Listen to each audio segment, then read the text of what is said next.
It's time for Takes on Takes. You know the drill. You supply the takes. We give you a take on your take today on the Locked On NFL Scouting Podcast. You are Locked On NFL Scouting with the Draft Dudes, your daily podcast for NFL and college football scouting. Part of the Locked On Podcast Network, your team every day. What's better than this? It's guys being dudes here on the Locked On NFL Scouting Podcast. We're the Draft Dudes. I'm Joe Marino from Locked On Bills. He's Kyle Crabbs from Locked On Dolphins. And we are your NFL experts here with you daily to talk team building across the league on the Locked On NFL Scouting Podcast with the Draft Dudes, part of the Locked On Podcast Network, your team every day. We'd like to thank you for making Locked On NFL Scouting your first listen every day, and a big welcome and shout out to our everydayers. You know who you are. Those of you who never miss a single episode, we appreciate y'all being here very, very much. This episode is brought to you by PrizePicks, the easiest and most exciting way to play daily fantasy sports. Go to prizepicks.com/LockedOnNFL and use code LockedOnNFL for a first deposit match up to $100. Joe, Kyle, I believe the saying goes, good teams win and great teams cover, correct? I've heard it. Kansas City Chiefs, great team. Covered 10.5 last night. Yeah. On a late field goal after Denver managed to scratch out one touchdown. How about that vaunted Broncos defense against Kansas City? Brother. The first three takes are about the Chiefs. So we will get very good. We will get into the Chiefs. Topical. Yes. I would say this might be one of my most favorite slate of takes that we have. We've got very good football things. We got a little Will Ferrell stuff. We got some dad stuff. Okay. Yeah. Football philosophy. It's all very, very good. So big shout out to those who participated. I feel very fortunate to have had the opportunity to compile these and know what's coming. And so let's do it, man. We got some good stuff to get into. The first one comes from Drew. I don't know why I said it like that, but that was fun. Drew says the Chiefs, with their subpar wide receivers and offensive tackles, will struggle in shootouts this year. And because of this, they will have their AFC title game appearance streak broken. Wow. Okay. I think for this to happen, just that last bit, they probably have to play in the divisional round on the road, right? That would be helpful. They've not had to do this yet, so that would be helpful. So it's like, I feel like if they were not going to win one playoff game or go to the divisional round, go to the conference championship, they would need to play in the divisional round somewhere else, which means they need to be the 3 or 4 seed for that to happen. Mm-hmm. I don't think that's going to happen. How is it going to happen? They're going to be at least the 2, right? Right. That's what I mean. I think so. It's up to the AFC East. The AFC East has to bump them to the 2 seed. To the 2, and then you need somebody else to bump them to the 3. That so ain't going to go on the happen, road. Kyle. That ain't going to happen. I agree. The Jaguars go on a big heater. That's your only chance of that happening. Maybe, but they've already got the head-to-head. They've already lost the head-to-head, Kyle, to the Jaguars. Let's see here, look up Kansas City's 5-1. So right. This is what I'm going to say about this. Living's good. You and I talked about this yesterday before the Chiefs looked just ordinary against the Broncos, right? Somehow the Broncos defense has a pulse against Kansas City in Arrowhead, right? There are parts of the season every single year for the Chiefs where I feel like they sleepwalk through it and they will have a little bit of a hiccup and lose a game. They'll have a bunch of tight wins. And I find myself at the end of the year saying, you know what? I don't think this is a dominant football team. I've said this every year. Kyle, I'm not falling into it this year. I'm not going to, because they just have this ability to flip the switch and nobody can stop them in clutch situations. It just goes their way. And so a lot of your philosophy is until it happens, I'm not buying it. I'm that way with the Chiefs. Are they sleepwalking right now? Yeah. Am I concerned about their O-line and the receivers? Yeah. Is their defense kind of overachieving based on their talent? Yeah. But guess what? I feel like they're going to be right there in the end of this thing because that's just what they do. Correct. That's what the Patriots did for so long. Yes. Remember it? You're like, oh, I don't think they're that good. How did I forget? Not that good. So I think Kansas City will be playing in another AFC Conference Championship game. Brother, less than 20 points against Denver, less than 20 points against Jacksonville. Won against Minnesota by 7 with fortunate end of game turns of events. Right. Won by 3 against the Jets. It's annoying, bro. It's annoying. And then guess what'll happen? They're going to play the Dolphins, right? And all of a sudden they're going to be able to score 40 points. It's just a matter of can the Dolphins score 45? Let's let them sleepwalk through the bye, and then they can flip the switch against the Eagles in week 11. They will. They'll flip the switch when they have to flip it. That's just what they do. Correct. So, all right, we got a couple more Chiefs stuff here. Chiefs things. Magic Muffin says Travis Kelce will finish the season with more receiving yards than Kansas City's entire receiver core. Now that's crazy, right? Hold on. I know you're going to do the math. Remember it was like 10 years ago, like the receivers didn't even have a touchdown reception in a season? One of the most Rashee Rice is ruining this. Well, I mean, come on. Like it's not even Kelce's best year in terms of racking up yards. You're telling me that receivers, yeah, you do know your fantasy. It was good showing last night. Yeah, he did well. Taylor Swift and Brittany Mahomes were excited about that too, the new BFFs. I'm going to be BFFs with both of them, rooting for Travis because my fantasy squad needs to pick me up. Nobody cares about my fantasy team. I went to ESPN.com this morning and I saw Brittany Mahomes and Taylor Swift on the front. That was the cover of ESPN.com. I bet you were thrilled. I'm like, really? That's what I said. I said, really? I mean, I like the attention that it's all getting. Like, it's all comedy for me, but really on that one? There's baseball playoffs. There's a football game. That's the cover. There were 3 teams in baseball with 100 wins this year. They all got eliminated in the first round of the playoffs. So you don't want to win 100 games in baseball. Yeah, don't do that. Don't want to do. Don't put the target on your back. High 90s. So what's the math here, Kyle? Did you get enough time here to figure this out? Rice has 101 less receiving yards than Travis Kelce by himself. It's not going to happen. I like the bold take. Magic Muffin. If it comes right, you spike that ball and you spike it hard. I don't think it's going to happen. I mean, Justin Watson has 219 and Rashee Rice has 245. So those two combined have over 460. And Travis Kelce has 346, right? Yeah, this ain't going to happen. It's not going to happen. And I know Sky Moore has like 120 something yards. Like it's just that's tough. I'm sure MVS has a couple of catches at least this year. Tony's got a few. 7 for 116. Kadarius Toney's got 17 for 92. Solid 5.4 yards per catch. Here's this one. Mike's got us. So all the stuff we just talked about, here comes Mike over the top. He goes, the worst thing that could happen for other AFC teams next year is Kansas City pulling off a Julio Jones trade to go get Marvin Harrison. Can't you see it? Can you not see that going down? No. You can't? You can't see like you got a quarterback needy teams picking. With what? Maybe Kyle, there's got to be a path. With what assets? They're going to be picking 28 or worse. We just said it. They're going to give up. Who cares? Right? They should give up multiple first round picks. They should do things to get this done. Is a team that's picking at 2 or 3 because the floor for Marvin Harrison Jr. is 3, right? You would think. The floor is 3. Would you go from 3 to 30 for 3 first-round picks, knowing that those first-round picks are all going to continue to be 28 or later the next 2 years? What you need is the marriage of a team that has a young quarterback that they believe in, that doesn't want to pick Marvin Harrison for themselves.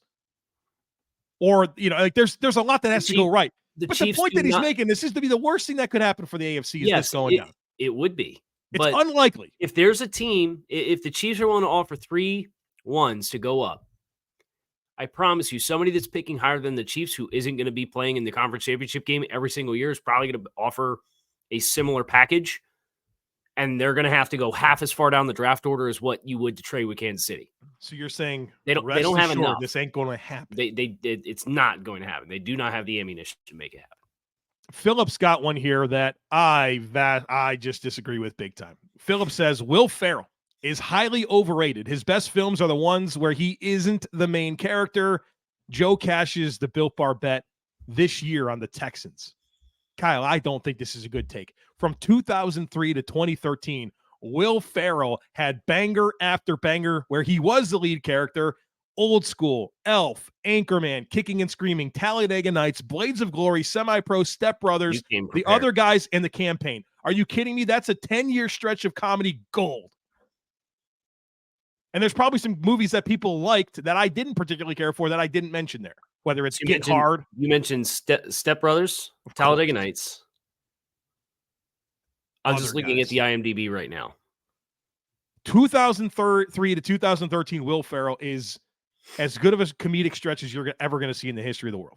Oh, that's why they sorted it not by year but by rating. That's dumb. And I mean, I didn't even get into Daddy's Home. I didn't love that. Some people like Stranger Than Fiction. I didn't. Did you mention Elf? Brother, of course I did. I'm just making sure. Old School, Elf, Anchorman, Kicking and Screaming. Is Will Ferrell the main character in Old School? It's debatable. But that was like his first one. That got us to Elf, Anchorman, Kicking and Screaming, Talladega Nights, Blades of Glory, Semi-Pro. I would take. Go ahead. I think Anchorman's a little overrated. Oh, I disagree. It's very. It's a very quotable movie. I just think it's a little overrated. I know in the time I was dying. I haven't seen it in a long time to like see if it stood the test of time and it's still funny. But at the time, I remember that was just something I couldn't stop watching. Circle back. We'll see. I might have to. I mean, after the Sabres 5-1 loss in week 1 or day 1, whatever the hell it is, night 1. Was that why you had the joke about where the game was being played? Yeah, it's funny. The surface looked really slippery as well. I was concerned about a lot of things there. So Buffalo sports. Here we go. All right, more to get to here in just a moment. But first, everyone should be empowered to care for themselves and their loved ones during the unexpected. And that's why Jace Medical offers the Jace Case. The Jace Case provides 5 life-saving antibiotics for emergency use and gives you a peace of mind so that you are not just hoping that you have access to medication in an emergency. Jace Medical makes sure that you have the medication in hand. Jace Medical is simple. They handle everything from the online evaluation to licensed pharmacy medication delivery and ongoing consultation and care. So don't get caught unprepared. Get $20 off these life-saving antibiotics today from Jace Medical by using our promo code LOCKEDON at checkout on jacemedical.com. That's JASE medical.com. I'm still trying to catch up on all the Will Ferrell movies. Do you agree with the take, though? Like, he said highly overrated. I don't think he's highly overrated. No. I do think some of his best movies are movies in which he is in a secondary or ancillary role, like Zoolander. He's a villain in Zoolander. You haven't seen that one. I didn't know I have. I didn't love it. Didn't really captivate me. Old School, which I don't think he's the main character in, but is probably my favorite movie on this list. The Other Guys. Did you see The Other Guys with Mark Wahlberg? Super good. Yes. Super funny. Yes. You might think because of the beard, really hairy. Right. Right. Yes. Yes. Good. Gator. Stuff. But who's a comedian that just carries it completely by themselves? There's always those ancillary pieces of a movie. What was the other one?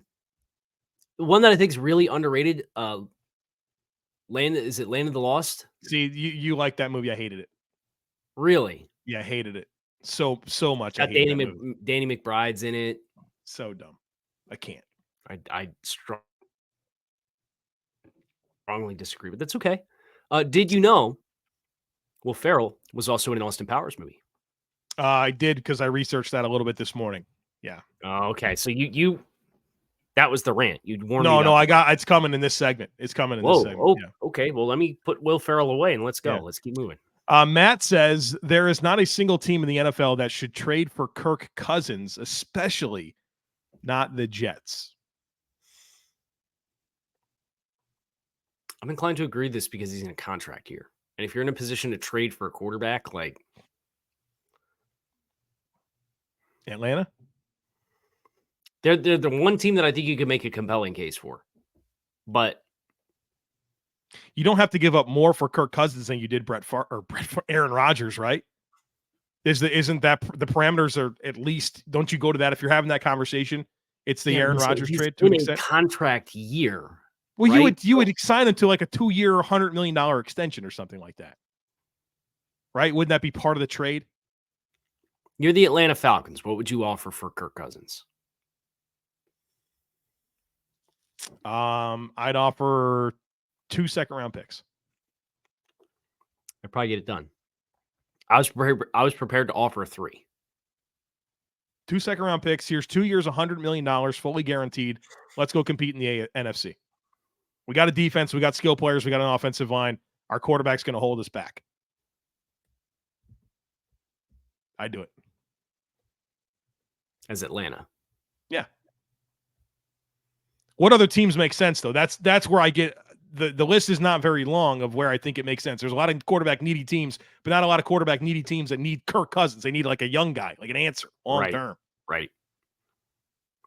Who else? It's like you look at the Jets make 0 sense. Wouldn't do it. Patriots make no sense to me.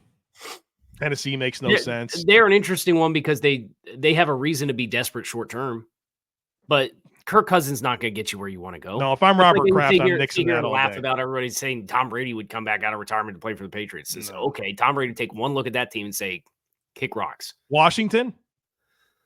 I don't know, man. I wouldn't mess with that. No. If I'm Washington, I'm getting through this season and we're getting a new GM and head coach. Right. But wouldn't that be the motivation for the GM to trade for Kirk Cousins? Yeah, but if you're the owner, you're like, no, we're not doing that. Atlanta's a team.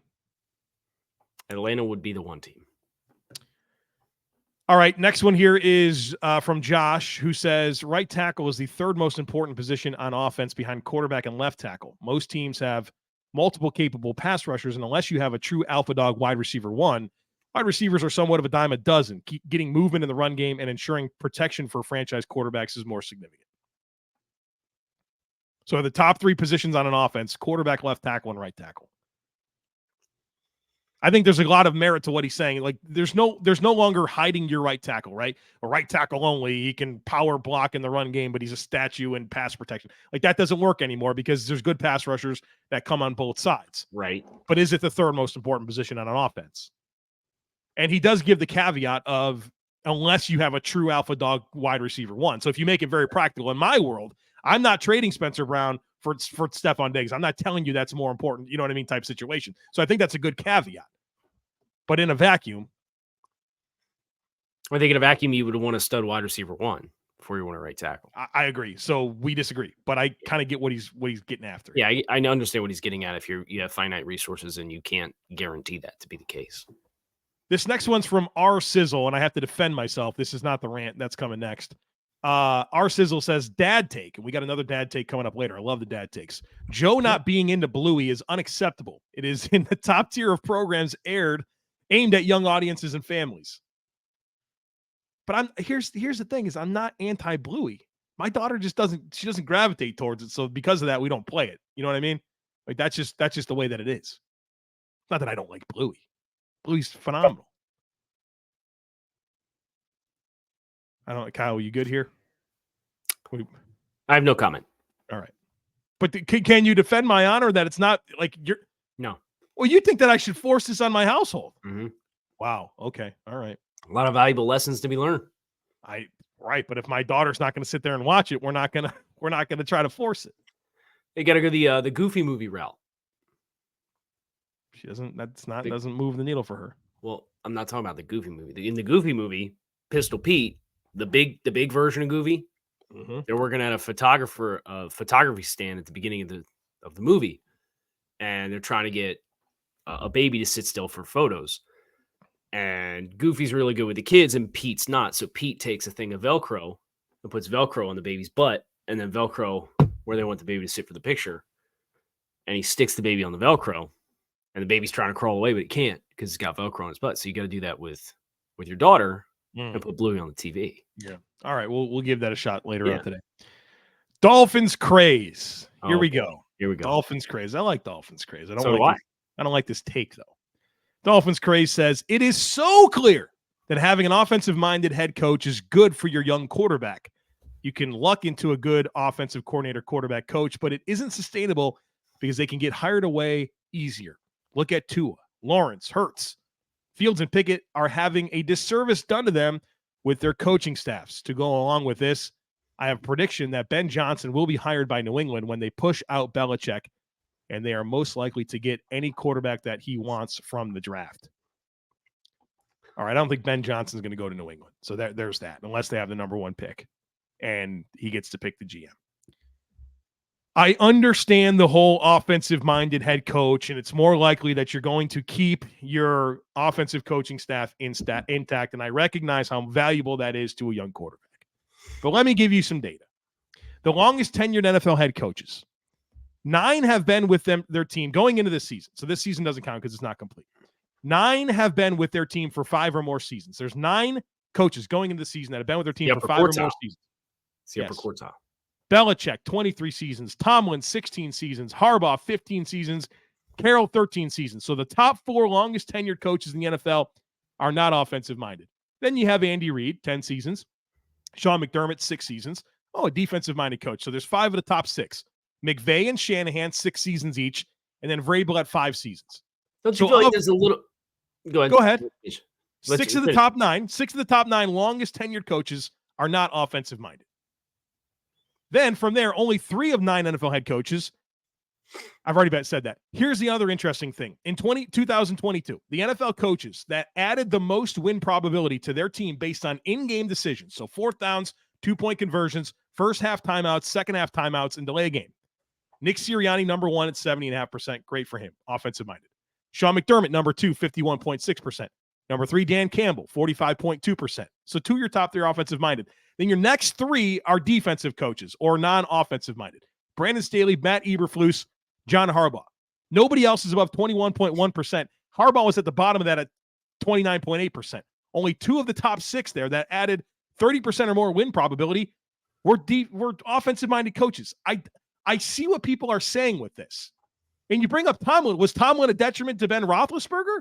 He just doesn't have the right offensive coordinator.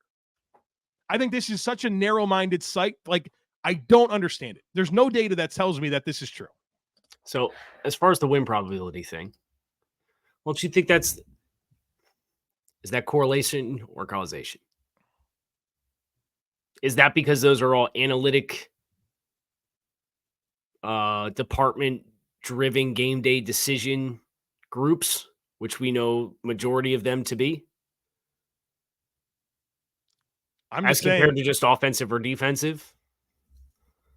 You got 6 coaches last year that added 30% or more win probability, and 4 of those 6 were non-offensive-minded coaches.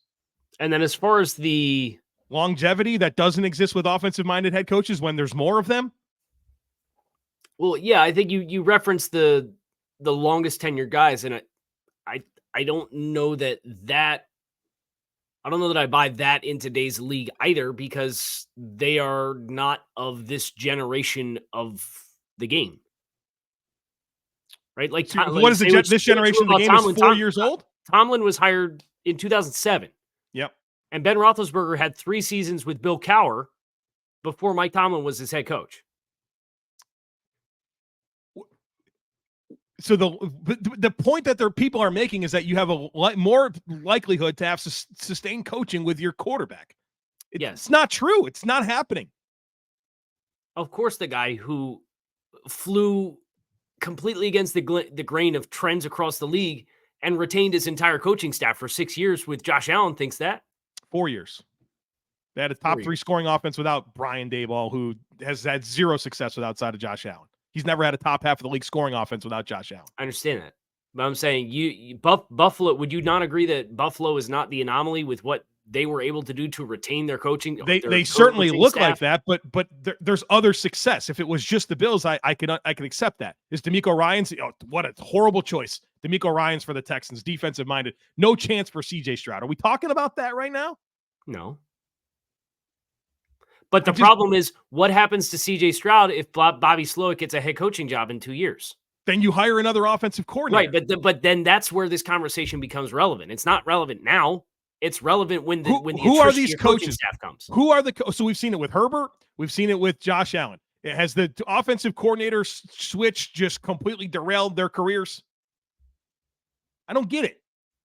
Like, you either have a good enough quarterback that transcends scheme, or you don't have a good enough quarterback. I also think there's an incubation window that it's relevant within as well. Yes. So that I think that's your the most compelling thing. Your first 3 or 4 years of the formative years of your quarterback until it becomes the quarterback and not the quarterback within the scheme, within the system, within the language. I think that's probably there's diminishing returns long term. How's that? I just think here's the reality. Continuity There's in your first 3 turnover. or 4 years is essential.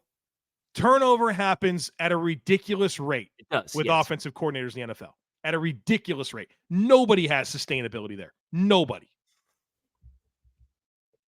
Because they switch all the freaking time. Even if you're a good, how many of Patrick Mahomes' offensive coordinators are going somewhere else? It just keeps happening. Matt Nagy, Eric Bieniemy, Mike. It's Andy. But look at how good that offense is right now. They can't score 20 against Denver. I don't know, man. I think that this is, I understand why people say this. I just don't think there's not a lot of data that you can point to right now that says that you're absolutely correct about this. There's a lot of research that could be done there that I would love for us to do. You're telling me I've given you examples. I understand that. But this is such a deep sea topic that I'm just floating across the top of the water, and you're like, hey, here's some thoughts on this idea. I'll be like, well, I need to do the research myself. I need to go search myself. But here's what I'm telling you. You don't have a coach that's made it for more than 5 seasons right now. Okay, but let me look. You're shoving the pamphlet in my face. Yeah, I'm shoving the pamphlet. This is it. But the reality is, I've given enough data to this point that says, you know what? You don't have to have an offensive-minded coach. You don't have to. Okay. What you do have to do is check out PrizePicks. PrizePicks is the largest, most exciting, easiest way to play daily fantasy sports. The format is awesome. It's just you versus the numbers. It's not you versus thousands of other players, including pros and sharks. All you do is to select 2 or more players. You pick more or less in their projected stats. You place your entry. That's it. It doesn't take long. You can make picks in under a minute. And when you win, the withdrawals are super, super quick. I love watching sports. Love it even more when I have a PrizePicks entry going into the games because it just makes it that much fun. And it's a great time to check it out because you have the NFL, baseball playoffs, NHL's going, NBA's coming, college football is here. So much to check out over at PrizePicks. So go to prizepicks.com/LockedOnNFL and use our code LockedOnNFL for a first deposit match up to $100. Again, that's prizepicks.com/LockedOnNFL. Use code LockedOnNFL for a first deposit match up to $100. PrizePicks, daily fantasy sports made easy. What else you got? Can we sum it up like this? It comes down to hiring the right coach. Yeah, I think you can hire a bad defensive coach. You can hire a bad offensive coach. You got to hire the right leaders. The person, you got to hire the right person. Yeah. James would like to declare that Chase Claypool will turn his career around in Miami and become McDaniels' Debo. Did you think of a weirder comparison? I get it. Scheme touch, end arounds, big-bodied, physical guy, plus athlete. I would bet against him being the next Debo, though. What's he going to be? A free agent. You're not expecting much impact? Is that what I'm gathering? No, I'm not. Well, go ahead. I think it's the potential to kind of carve out a niche within the offense, but I don't know that I don't have very high expectations. Yeah, I think what I said to you when the trade happened was that if it's gonna happen for Chase Claypool, I think this is a great spot for him, right? So I think you can find your optimism for his career beyond this year based on what he's able to get done in Miami and what he can flash. Right. Jake says it's a travesty that Joe isn't choosing to be a Hurricanes fan. They're a good team close to him, and they have a chance at matching up with Kyle's Panthers in the playoffs every year. Would love for that to not be the case. Wait, but I don't understand this at all. Like I was born in Buffalo, New York. I grew up a Sabres fan. I didn't not choose to be a Hurricanes fan. It's the fact that you're reigniting your hockey interest. Yeah. Well, here's what flies in the face of that. The reason I lost my hockey interest is because I moved to North Carolina, and you know what nobody cares about? Nobody in the whole world here? Hockey. Not a single person. And people here don't even know where the Hurricanes play. Where do the Hurricanes play? They play in Raleigh. They think it's Greensboro. They think it's Charlotte. They have no idea. There's no, I've never seen anybody with a Hurricanes hat or a flag, like a bumper sticker. Nobody. It's completely Joe's completely calling out. Outside of ACC basketball. No. Outside of ACC basketball, North Carolina and their affinity for their sports is terrible.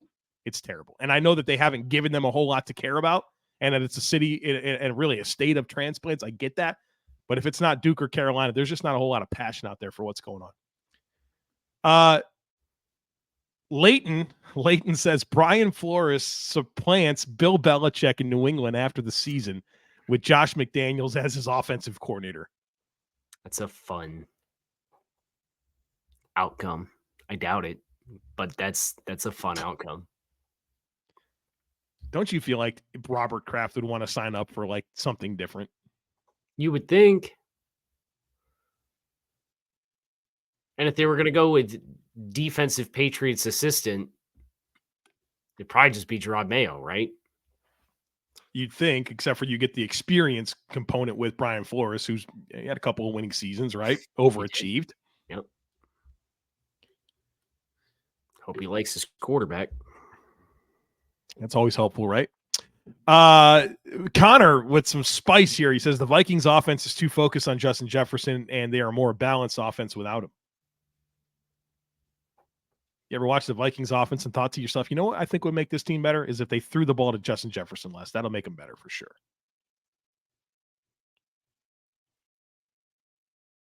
Yeah, this isn't like a McCaffrey Panthers constipates the offense type thing, right? Well, but also how much of that was just Carolina not being creative or at all with how they gave the ball to McCaffrey. It's like, here's a flare pass, make 3 guys miss, please. Right. Yeah, I'll pass on not feeding Justin Jefferson the ball. I would like to think they went out and got TJ Hawkinson. They just drafted Jordan Addison. And now Jefferson's banged up. So I think they have tried to become more balanced, which should be applauded. But we'll have to wait to see that product all on the field at the same time again. We'll close with this one from Joe at work. It's a dad take. This is probably more for you. When it comes to functioning as a normal human being, the difference between waking up at 4 a.m. and being woken up at 4 a.m. is astronomical. Yeah, I would agree. I was up at 4 a.m. this morning. By choice or because you were woken up? I was not up by choice. And then I tried to go to work and spend 45 minutes trying to put a small human back to sleep. I have known you to wake up by choice at 4 a.m. and that is sometimes different. I do. Yeah, that's not my reality right now. So. But if you're going to wake up at 4 a.m., what you do to make that happen is different than being woken up at 4 a.m. If you wake up at 4 a.m., you probably plan to do that and not just to spur the moment, which means you did things the night before to compensate for waking up at 4 a.m. Kids don't care, man. Kids do not care. They do not care. And we hope you care about more Locked On NFL scouting on your dockets. We will be back again on Monday to recap week 6 of the 2023 NFL season. I'm Kyle Crabbs. He is Joe Marino. We appreciate you guys for checking out the show. Make it a great rest of your day. Enjoy the weekend of football that awaits. Find us on YouTube or wherever you listen to your favorite podcasts. Peace.